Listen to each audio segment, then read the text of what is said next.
Bom, gente, vocês me desculpem, tá?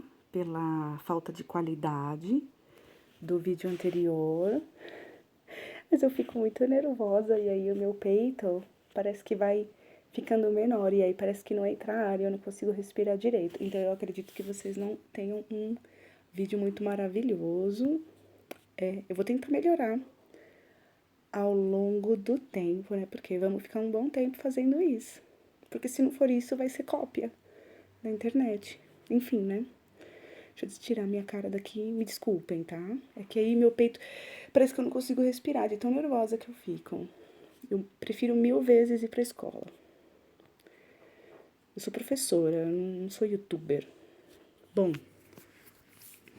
só pra terminar, prometo que vai ser agora rápido, porque eu falei pra caramba, eu falei 20 minutos, eu não tenho certeza se eu expliquei nada direito, tá?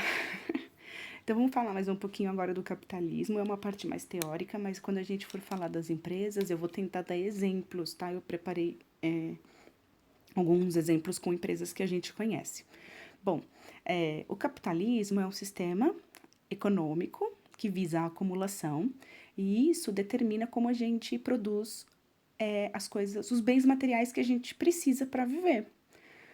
E esse capitalismo, esse sistema, ele tem fases, ele foi se transformando ao longo do tempo. Então, ano passado, a gente estudou a primeira fase, que a gente chama de capitalismo mercantil ou comercial, que foi aquela fase das grandes navegações que os caras faziam, os europeus faziam muito comércio e colonizaram a América.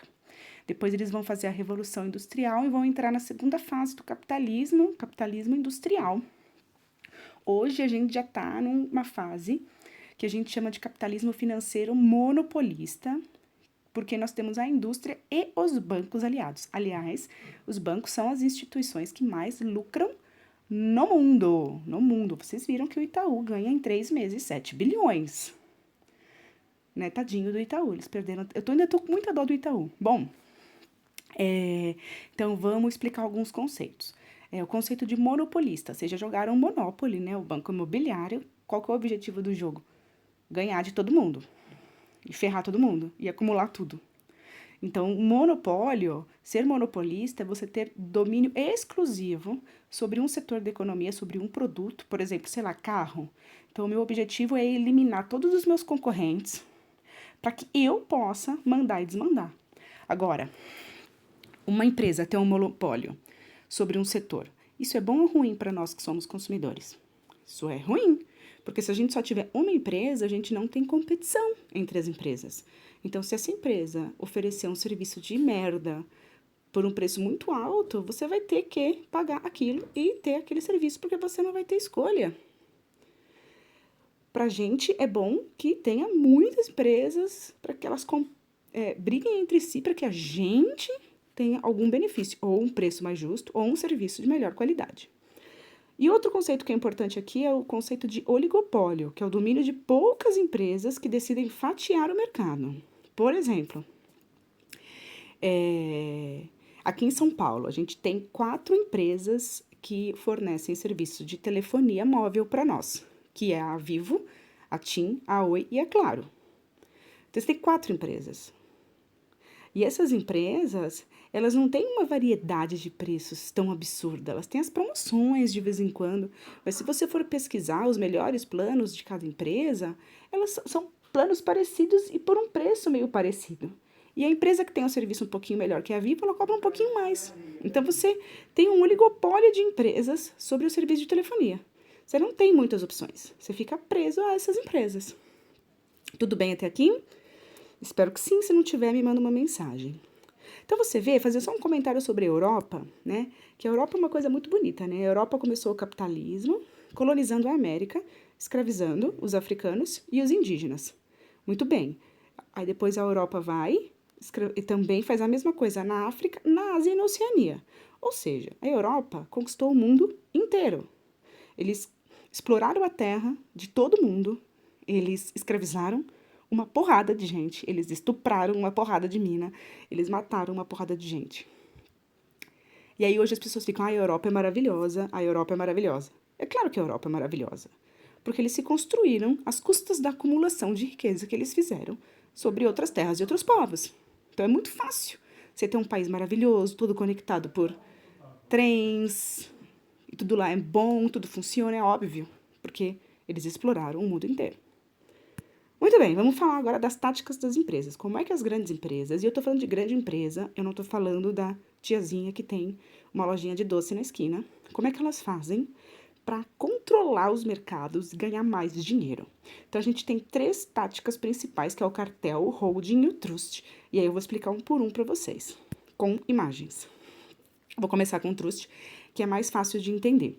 É quando 2 empresas, elas se fundem para comandar o mercado.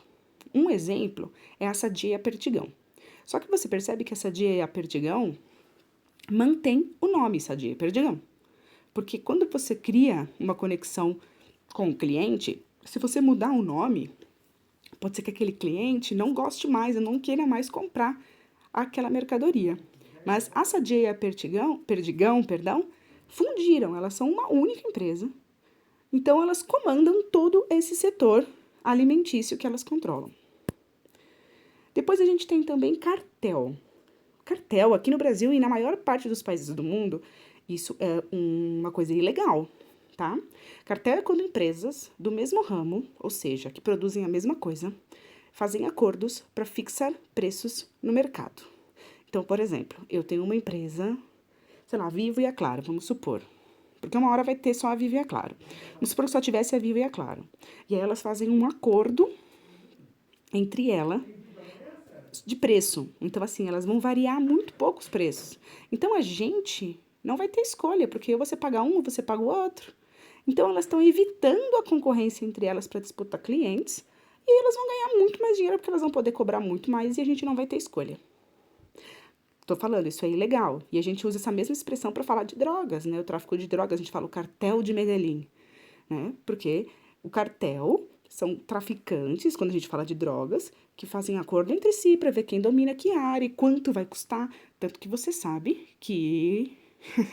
Tanto que eu acho que vocês sabem que as drogas não variam muito de preço, né? Existe uma tabela, vamos dizer assim. Varia um pouco determinadas qualidades, mas até onde eu sei, tem determinados padrões de preço, porque o tráfico de drogas funciona como um cartel. Mas aí eles se matam, né?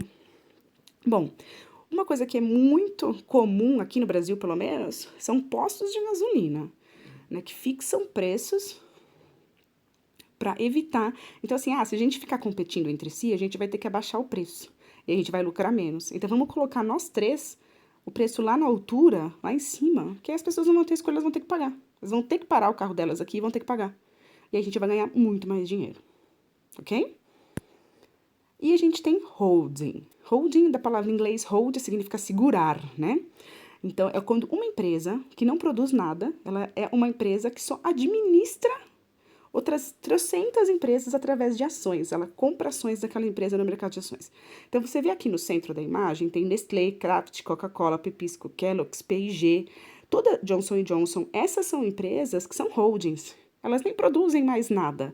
Elas são donas através de controlar as ações de trocentas outras empresas. Então, você vai no mercado... Aqui você vai comprar alguma coisa da Coca-Cola, por exemplo, a Del Valle. A Del Valle é da Coca-Cola, a água cristal é da Coca-Cola. Então você vai no mercado, você acha que você está comprando um monte de mercadoria diferente, mas toda vez que você compra qualquer uma desses produtos, o dinheiro vai para Coca-Cola.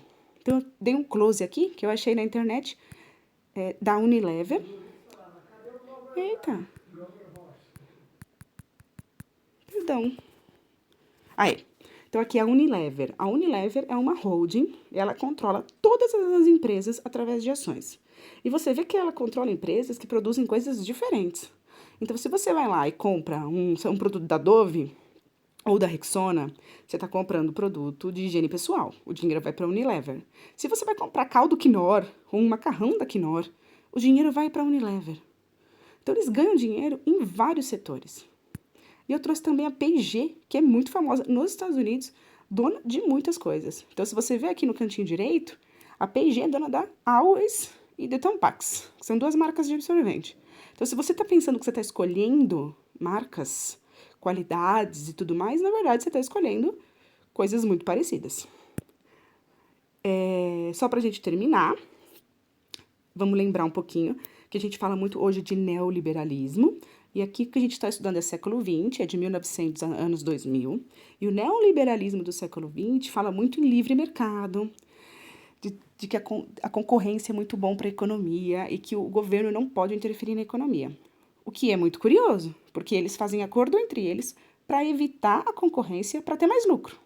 Que também é muito curioso que o país deles invada o país dos outros, o país onde essas empresas estão, invada o país dos outros para garantir que essas empresas tenham matéria-prima e mercado consumidor. Então, aparentemente, esse livre mercado, nada de interferência que atrapalhe os acordos e os negócios dela. E, para terminar, eu fiz uma pergunta aqui, por que há tantos acordos e interferências quando é para garantir a riqueza da burguesia e nenhum quando é para garantir um mínimo de qualidade de vida para a população? Então, fica aí uma reflexão para você ficar muito mais feliz com o capitalismo. Ai, gente, terminei isso, graças a Deus. Eu vou melhorar para fazer o próximo, que é sobre Primeira Guerra, e eu mando semana que vem. Agora você me faz uma gentileza, você já vai, agora que você passou por essa tortura de ficar meia hora me ouvindo, vai lá no Google Classroom, abre o Google Formulário e responde as questões sobre esse tema. Tchau. Eu vou conseguir parar.